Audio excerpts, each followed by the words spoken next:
সচ্ছল জীবনের সন্ধানে প্রবাস বেছে নিয়েছিলেন 10 বাংলাদেশি যুবক। দালাল দিয়েছিল লোভনীয় আশ্বাস। তারা পৌঁছন কিরগিজস্তানের রাজধানী বিশকেক। সেখানেই স্বপ্নের শেষ। অর্থ রোজগারের পরে এখন জীবন বাঁচানোই দায়। বাংলাদেশ সরকারের কাছে বাঁচার আকুতি অসহায় যুবকদের। তাহিদ সৌরভ জানাচ্ছেন বিস্তারিত।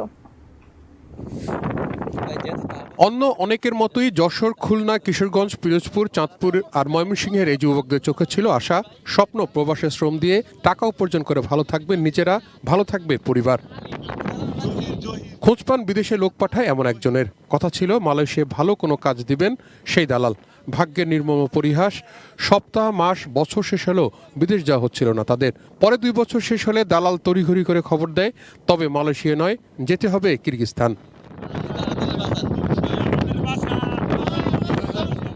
অচেনা, অজানা, এমনকি নাম না জানা এই দেশটিতে এসেই বিপাকে পড়েন যুবকেরা। কিরগিজস্তানের রাজধানী বিশকেকের বিমানবন্দরে নামলে কেউ নিতে আসেনি তাদের। কেবল একটি ল্যান্ডফোন নম্বরে ছিল ভরসা। অচেনা পথে কোনো রকমের বিশকেকের একটি গ্রামে পৌঁছেন তারা। এরপর সব স্বপ্নের মৃত্যু হলো। থাকার জন্য এই 6 ফুট 4 ফুট কন্টেইনার, যেখানে ঠাঁই হয়েছে 10 জনের।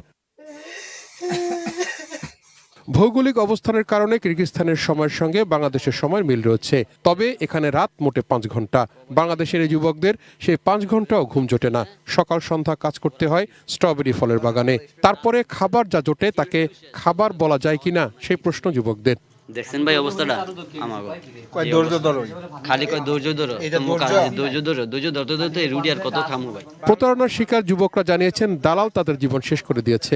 এখন কিরগিজস্তানে যাদের অধীনে কাজ করছেন তাদের নিষ্ঠুর নির্মমতায় জীবন বাঁচানো দায়। তারা কাজের শেষে বেতন দেয় না, বেতন চাইলেও নির্যাতন করে। কাজ শেষে রুমের ভিতর আটকাই রেখে যায়, বুঝছেন ভাই। আর আমি ভিসা এক্সিট মারছি আমার বাড়ি জমি বিক্রি কইরা, কিন্তু এইখানে আরো সমস্যা ভাই। এই একটা ঝামেলা হয়েছে কিরগিজস্তান, এখন আমি বেরও হইতে পারতেছি না ভাই। আমি যে কোনোভাবে চলে যাবো তারও কোনো পাইতেছি না ভাই। 1 বছর ঘুরায় গেরা আমার হঠাৎ করে কিরগিজস্তান পাঠাই দিছে। কিরগিজস্তানে আমি এখন ভাই খুব বিপদে আছি। দালাল আমার কইছে মালয়েশিয়া পাঠাইবো, মালয়েশিয়ার নাম কইরা এই কিরগিজস্তান পাঠাইছে। তাই কিরগিজস্তানে আইছে গার্মেন্টস বিষয়। এখন গার্মেন্টস বিষয় না দিয়া আমার দিছে স্ট্রবেরির মাঝের কাজে। তো বৃষ্টি বাদল দিয়া এত ঠান্ডা দিয়া আমি কাজ করি। তো কাজ করার পরও টাকা পাই না, টাকা ছেলে মারধর করে। ভালো বেতনের আশ্বাসে কিরগিজস্তানে পাচার হওয়া বাংলাদেশি এই 10 যুবক দেশে ফিরতে চায়, বাঁচতে চায়, দালালের বিচার চায়। তাহিদ সৌরভ, এটিএন নিউজ, ঢাকা।